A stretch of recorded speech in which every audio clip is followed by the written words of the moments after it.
Sometimes in our lives, we are afraid of saying the hard truth because we first think of the consequences.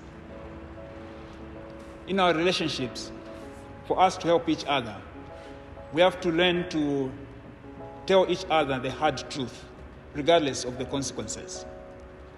And that is how we are going to transform even our society.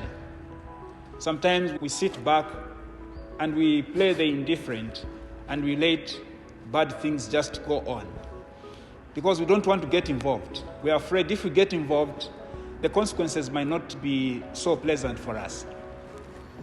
Jesus was never afraid of saying the hard truth to those he thought needed help. He knew certainly that getting involved in that manner, death was going to be his fate. He knew that very well, but he still said the hard truth. He still told it in their faces, regardless of the consequences. This week, he has been very hard on the Pharisees and the scribes because he knows very well that these people have been doing things in the wrong way and he needs to help them. These are leaders in the community. These are religious leaders. And if they continue doing the things in the way that they have been doing them, the community is going to suffer. And so he wants to help the situation. He wants to help them. And by doing this, he begins to tell them, without beating about the bush, to tell them the hard truth, to tell them this is wrong, this is what you've been doing, and it is wrong and it has to stop. And today, it seems these Pharisees and the scribes are getting fed up. They are getting upset because it seems he's just telling them things that they don't want to hear from him. And they slowly begin to plan to catch him or to get rid of him.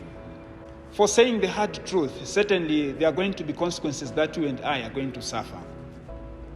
But should we just sit and fold our arms and let things continue to go bad simply because we are afraid of what might come if we get involved? What is our call as Christians? Our basic call as Christians is to get involved and correct the situation. Jesus did that. And we who are followers of Jesus need also to learn to get involved in order to make things better, not to worsen things, to get involved in order to make things better. This is our basic call. If we just sit back and go our own way and let things continue going wrong, we are not helping anything. In fact, we are just as bad as those who are perpetrating the bad things that are there. Jesus today invites us to tell things in the faces of those that we think need help, regardless of the consequences. Amen.